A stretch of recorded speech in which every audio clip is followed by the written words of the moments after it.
Τα δικαιώματα των ατόμων με αναπηρία κατοχυρώνονται από όλες τις διεθνείς πράξεις προστασίας των δικαιωμάτων του ανθρώπου και ειδικότερα από τη Σύμβαση για τα Δικαιώματα των Ατόμων με Αναπηρία και το Προαιρετικό Πρωτόκολλο του 2006 που τέθηκαν σε ισχύ το 2008. Αν κρίνετε ότι υπάρχει ανάγκη να βοηθήσετε ένα άτομο με αναπηρία, ρωτήστε το ποιος είναι ο καλύτερος τρόπος να το κάνετε. Προτιμήστε να μιλήσετε απευθείας στο άτομο με αναπηρία παρά μέσω γονέα, συνεργάτη, συνοδού ή διερμηνέα. Μιλήστε απλά και κατανοητά, χρησιμοποιώντας γυναίκες εκφράσεις όπως «πρέπει να προλάβω», «θα έχεις να μου σύντομα», ανεξάρτητα από την αναπηρία που έχει το άτομο. «Πρέπει να προλάβω», «θα έχεις να μου σύντομα». Αποφύγετε να το ρωτήσετε για την αναπηρία του ή τις αιτίες της. Να είστε διακριτικός και υπομονετικός. Μην επενείτε υπερβολικά ένα άτομο με αναπηρία που εκτελεί συνηθισμένες καθημερινές εργασίες. Ενώ περιμένετε στη σειρά, παραχωρήστε τη θέση σας σε ένα άτομο με αναπηρία.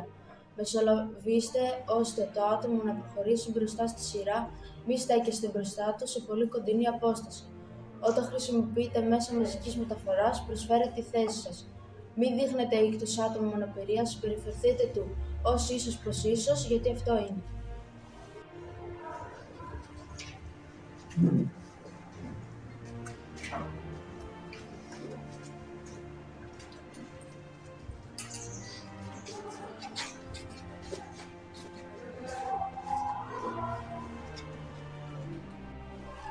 Δεν κοιτάμε τα άτομα με κινητική αναπηρία με απορία ή διακρισία. Τα άτομα αυτά δεν έχουν κάποια νοητική αναπηρία.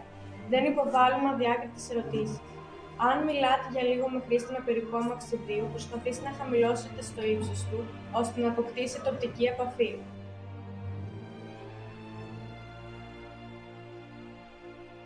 Μην αγγίζετε τα τεχνικά βοηθήματα, πατηρίτσες, μπαστούνι, αναπηρικό αμαξίδιο, παρά μόνο εάν σας ζητηθεί.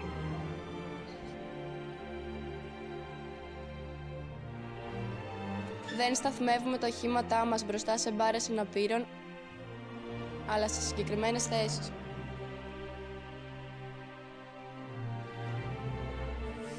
Όταν συναντήσετε τυφλό ή άτομο με πρόβλημα όρασης, κάντε αισθητή την παρουσία σας. Χαιρετίστε το ακουμπώντας το βραχίωνά του. «Καλημέρα, πώς είσαι?» Ρωτήστε το εάν χρειάζεται βοήθεια και πού θέλει να πάει. «Χρειάζεσαι βοήθεια?» Μην ενοχληθείτε εάν αρνηθεί τη βοήθειά σας, απλά δεν την χρειάζεται τη συγκεκριμένη στιγμή. Πάντα να προπορεύεστε ένα βήμα έτσι ώστε να σας ακολουθεί εύκολα. Μην ξεχνάτε ότι το σώμα σας είναι ασπίδα γι' αυτό. Οι οδηγίες που του δίνετε να είναι σαφείς. Χρησιμοποιήστε λεκτικούς προσδιορισμούς όπως εμπρός, πίσω, δεξιά, αριστερά. «Έχεις πίσω σου σκαλί, σήκω στο πίσω σου πόδι. Έχεις πίσω σου σκαλί, σήκω στο αριστερό πόδι. Τώρα το βαράμε ευθεία».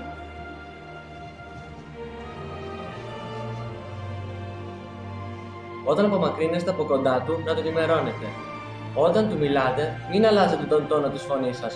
Χρησιμοποιήστε το φυσικό σας τόνο. Οι ακούοντες δεν θα πρέπει να αλλάζουν τη συμπεριφορά τους όταν βρίσκονται σε περιβάλλον με κοφά ή βαρύκο άτομο. Αυτό που πρέπει να κάνουν είναι να συμπεριφέρονται φυσιολογικά, να μην είναι νευρικοί και κυρίως να μην είναι συγκαταβατικοί. Επικεντρώστε την προσοχή σας όταν συνομιλείτε με κοφά ή βαρύκο άτομο. Αν δεν καταλαβαίνετε τι λένε τα άτομα αυτά, ζητήστε τους να το επαναλάβουν. Μην προσποιήσετε ότι καταλάβατε. Πες το ξανά. Τα περισσότερα άτομα χρησιμοποιούν την ελληνική νοηματική γλώσσα. Μιλάτε αργά και καθαρά. Μη φωνάζετε και μη μιλάτε μέσα στο αυτί τους. Οι εκφράσεις του προσώπου σας και οι κινήσεις των χειλιών σας βοηθούν τα άτομα να σας καταλάβουν. Αν δεν γνωρίζετε την νοηματική γλώσσα, μην τη χρησιμοποιείτε.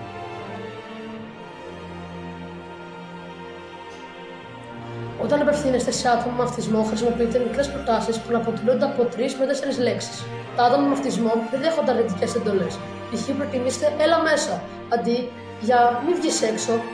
Αποφύγετε τους δυνατούς θορύβους στο χώρο που βρίσκονται άτομα με αυτισμό, τις ισαντένες μυρωδιές, γενικά τα έντονα ερεθίσματα. Τα άτομα με αυτισμό δεν πρέπει να παραμένουν σε συναισθισμένους χώρους. Τηρείτε το ίδιο πρόγραμμα, αποφεύγοντας τις εκπλήξεις και τις αβρόντες αλλαγές. Για να βοηθήσετε ένα άτομο με αυτισμό να συμμετάσχει σε μια δραστηριότητα, πρέπει να το καθοδηγήσετε με φυσικό τρόπο και τρυφερότητα, π.χ. πιάνοντας το χέρι.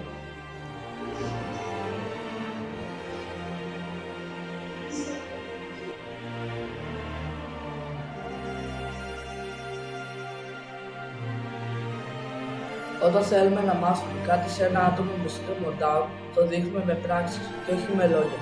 Μιλάμε καθαρά χρησιμοποιώντας απλές εκφράσεις. Οι απλές και μεμονωμένες οδηγίες βοηθούν στο να αποκτήσουν αυτοπεποίθηση και αίσθημα ικανοποίησης όταν ολοκληρώνουν κάποια εργασία. Για να κλειδώσεις, στρίψε το κλειδί δεξιά και για να ξεκλειδώσεις, στρίψε το κλειδί αριστερά. Όλοι μπορούμε να συμβάλλουμε στην πρόθεση της ισότητας και της ανθρώπινης αξίας για τα άτομα με αναπηρία. Ας κάνουμε πράξη αυτούς τους απλούς κανόνες συμπεριφοράς για την καθημερινή μας επικοινωνία.